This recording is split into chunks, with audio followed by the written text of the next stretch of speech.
अस्सलामुअलैकुम दोस्तों कैसे हो आप। मैं उम्मीद करता हूँ आप सभी खैर आफियत से होंगे और बहुत खुश होंगे। दोस्तों मैं आपके सामने फिर एक बार हाजिर हुआ हूँ सीमा भगोड़ी के ताल्लुक से और ग़ुलाम हैदर के बारे में एक बहुत बड़ी अपडेट को लेकर। और जो शाहिद भाई जो पाकिस्तान के पत्रकार हैं उन्होंने सीमा भगोड़ी के राजों पर से पर्दा उठाया है और कौन कौन सी बातें बताई है वो इस वीडियो में मैं आपको बताने वाला हूँ। दोस्तों जैसा कि आपको पता ही है कि सीमा भगोड़ी मोमिन मलिक के मैदान में उतरते ही कि सीमा भगोड़ी रोने पीटने लगी है और चिल्लाने लगी है, चीखें मारने लगी है। अब इसकी हेकड़ी निकल गई है दोस्तों, क्योंकि सीमा भगोड़ी को डर पैदा हो गया है कि मैं अब यहाँ से पाकिस्तान में जाने वाली हूँ और इंडिया में मेरा कुछ ठिकाना नहीं रहेगा। तो दोस्तों शाहिद भाई ने सीमा भगोड़ी के ताल्लुक से कौन कौन सी बातें बताई है, कौन कौन से राजों पर से पर्दा उठाया है, वो मैं आपको आगे इस वीडियो में दिखाने वाला हूँ। तो दोस्तों सबसे पहले आप इस वीडियो को लाइक करें, चैनल को सब्सक्राइब करें और बेल आइकन पर क्लिक करना ना भूलें ताकि आइंदा आने वाली तमाम लेटेस्ट वीडियो का नोटिफिकेशन सबसे पहले आप तक पहुंच जाए। तो चलिए दोस्तों सबसे पहले शाहिद भाई का ये एक्सक्लूसिव इंटरव्यू देखते हैं। अस्सलाम वालेकुम दोस्तों, मैं हूं शाहिद हुसैन। आज एक बार फिर आपको इंतहाई अहम और बढ़िया खबर देनी है। मोमिन मलिक एडवोकेट जो कि गुलाम हैदर के भारत में वकील हैं, उन्होंने एक बहुत बड़ा कदम उठाया है। जी हां, उन्होंने जिस तरह आपको बताया था कि केस की फाउंडेशन के लिए स्टेप बाय स्टेप चल रहे हैं, वो तमाम इदारों से राब्ते कर रहे हैं। वो पुलिस से लेके एटीएस तक, एटीएस से लेके जेवर कोर्ट और रब्बूपुरा की अदालत से लेके अब बाकायदा तौर पर उन्होंने एक बड़ा स्टेप लिया है। जी हाँ, सीमा किस रास्ते से दाखिल हुई, कैसे दाखिल हुई, नेपाल कैसे पहुंची थी, वो सारी तफसीलात हासिल करने के लिए उन्होंने दिल्ली में मौजूद नेपाली हाई कमीशन से राब्ता कर लिया है। नेपाली हाई कमीशन से राब्ता किया है कि वो जानना चाहते हैं कि किस रास्ते से, किस तरह और कैसे उसको भारत में दाखिल होने की इजाजत मिली, क्यों मिली, क्या वजूहात थी। वो सारी तफसीलात उन्होंने जानने के लिए, मालूमात हासिल करने के लिए दिल्ली में जो मौजूद है नेपाल का हाई कमीशन, उन्होंने बाकायदा तौर पर वहां पहुंचे हैं।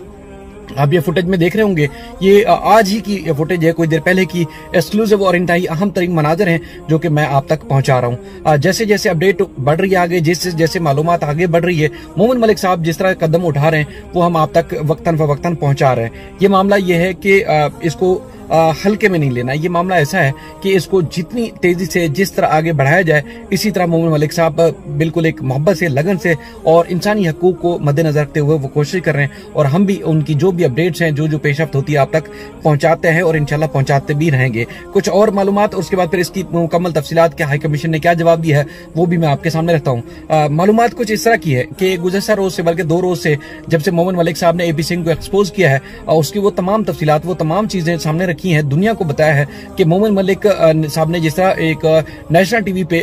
एपी सिंह को एक्सपोज किया है कि वो सीमा हैदर के बुनियादी तौर पर वकील ही नहीं है। तो जिस तरह पता चला कि वाकई ही वो वकील नहीं है, किसी भी रिकॉर्ड पर, अदालती रिकॉर्ड पर, किसी भी दस्तावेजात में और किसी भी कानूनी तौर पर वो वकील नहीं है, तो अब पता चल चुका है कि वो किसी भी तरह जो है, ना सिर्फ वो बल्कि उनकी ना तो कोई टीम और ना ही उनका कोई एसोसिएट इस केस में कोई वकील है, ना ही नेत्रपाल का और ना ही एक ही मुकदमे में नामजद सचिन के वो वकील के तौर पर किसी भी अदालत में आज तक पेश हुए हैं, ना होते हैं। उसके साथ साथ क्योंकि जब ये एक्सपोज हो चुके हैं, मुकम्मल तौर पर एक्सपोज हो चुके हैं, तो उसके बाद फिर उन्होंने कुछ और चारा जो इस्तेमाल की है कि एक पब्लिकली स्टंट भी आप कह सकते हैं, आप ये भी कह सकते हैं कि जी उन्होंने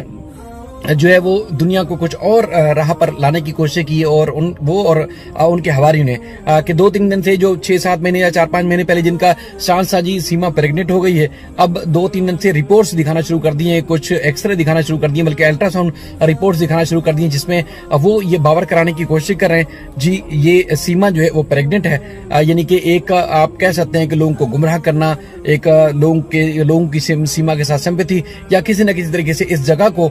इस रिपोर्ट को या इस तरह जो है वो सीमा के हक में किसी तरीके से जो है वो यूज कर सकें। तो बहरहाल वो भी एक्सपोज हो चुकी है, मुकम्मल तौर पर नाकाम हो चुकी है। मैं चाहता तो ये दूसरी वीडियो बनाता, लेकिन कुछ मेरे पास कुछ रिपोर्ट्स और कुछ तफसीलात मौसूल हुई हैं, जिसमें एक तो ये है कि जो रिपोर्ट्स पब्लिक की गई हैं, जो रिपोर्ट्स दिखाई गई हैं, वो बुनियादी तौर पर सीमा की प्रेगनेंसी के से मुतालिक नहीं है। सीमा प्रेग्नेंट है, वो रिपोर्ट्स इस मुतालिक तो बिल्कुल सिरे से है ही नहीं।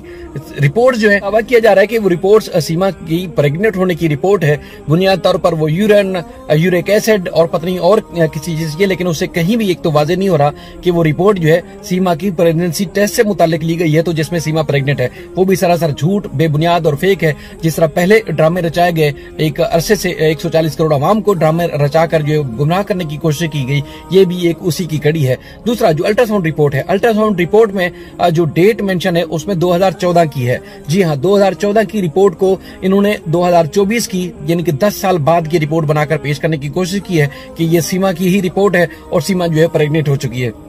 बहरहाल इससे कतई नजर कि सीमा प्रेग्नेंट हो ना हो, सीमा की रिपोर्ट पॉजिटिव है नेगेटिव है, सीमा प्रेग्नेंट है नहीं है, मां बनने वाली है नहीं है, उससे हमारा कोई सरोकार नहीं है। बुनियादी तौर पर कभी ये भी मोमिन मलिक साहब जो कि भारत में वकील है गुलाम हैदर के, कभी उन्होंने भी इस चीज को बावर कराने की कोशिश नहीं की कि अगर वो प्रेग्नेंट हो जाएगी तो फिर इंडियन जो कानून है वो उसके लिए नॉर्मल हो जाएगा, वो नरम पड़ जाएगा, या कभी इसको जो इसका कोई ना कोई बेनिफिट मिलेगा। एक दफा हो, 10 दफा हो, कितनी दफा भी हो, कुछ भी हो, लेकिन जो लॉ है वो लॉ अपनी जगह पर स्टांड करता है, वो कायम रहेगा। तो किसी भी सूरत इस तरह उसको जो है वो सिंपैथी नहीं मिल सकती। मैं आपको रिपोर्ट्स और उसके बाद फिर अल्ट्रासाउंड की रिपोर्ट मेरे सामने है, वो भी मैं कोशिश करूं कि आपको वो दिखाऊं जिसमें आपको वाज़ेह हो सकेगा कि ये सरासर झूठ है, बेबुनियाद और मनगढ़ंत जो है वो चीज लोगों के सामने रखी गई है कि उनको मजीद गुमराह किया जाए। जिस तरह उन्होंने पहले हर चीज के मामले पे गुमराह किया, चाहे वो शादी का मामला हो, चाहे एपी सिंह की वकालत का मामला हो, चाहे वो गुलाम हैदर से तलाक हो चुकी है वो मामला हो, या कोई भी और A to Z चीजें मुकम्मल तौर पर गुलाम हैदर ने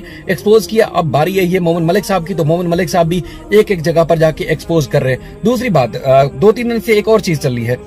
देखिए, मैं कभी भी हम इस तरह मुखालफत में एक्सट्रीम पे मुखालफत में नहीं जाते। हम जिस तरह अपने लोगों को बहन भाई समझते हैं, इसी तरह इंडिया में या दुनिया भर में जो लोग हैं, चाहे वो मुस्लिम है नॉन मुस्लिम है, उनकी हम तहे दिल से रिस्पेक्ट करते हैं। प्रोफेशनल आदमी हमेशा सबको उसी नजर से देखता है जिस तरह वो खुद को देखता है। प्रोफेशनल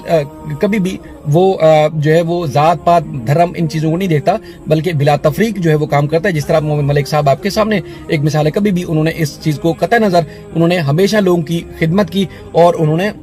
चाहे उसमें क्रिश्चियन थे, मुस्लिम थे, हिंदू थे, या जिस जात पात से भी ताल्लुक रखते थे, हमेशा उनकी कदर की। हम भी उसी तरह जो भी हमारे साथ पार्टिसिपेट करते हैं इंडिया से, खवातीन खासतौर पर, हम उनकी रिस्पेक्ट करते हैं, हम उनको कदर की नजर से देखते हैं और हमेशा उनको हमने इज्जत दी। इसी तरह काफी सारे मेल थे, मर्द थे जो हमें ज्वाइन करते रहे, हम उनकी हमेशा उसी तरह ही कदर करते रहे। हमारी नजर से गुजरी वीडियो, आज भी एक वीडियो नजर से गुजरी, और वैसे भी वो हमेशा पाकिस्तान को, जो हमारे पार्टिसिपेंट्स दोस्त थे, मैं अनिल कुमार साहब का नाम लूंगा, कि वो पाकिस्तान को, इस्लाम को, और उसके बाद फिर इस तरह खवातीन को बुरा भला बोले। मैं एक बात बताऊं, अगर मिर्चेंट साहब अगर वो किसी भी खातून को अगर बुरा भला बोलते हैं, किसी भी खातून को बोलते हैं, वो इंडियन खातून ही, वो हमारी बहन बेटी की तरह है, हमारे लिए भी काबिल एहतराम है। कभी भी हम उनको भी इजाजत नहीं देंगे कि वो भी किसी तरीके से नाजायज तरीके से किसी खातून के बारे में ऐसी बात करें जिसको आप हवा देते हैं, कि आप बोलते हैं जी वो इंडियन लेडीज के बारे में बुरा भला बोलता है, तो इसलिए हम उसको अपनी लाइफ में बिठाते, तो उसको हम लाइफ से निकाल दें। लेकिन मैं आपको बावर कराता हूं, बल्कि वाजे कराता हूं, कभी भी हम सोच भी नहीं सकते कि कोई भी खातून हमारे साथ लाइव में, हमारे किसी भी प्लेटफॉर्म पे बैठती हैं, चाहे फैज रामे साहब का है, फैसल अयूब साहब का है, मेरा है, लेकिन हम कभी भी नहीं इजाजत देंगे उनको कि वो जो है वो किसी को इसी तरह गाली दे।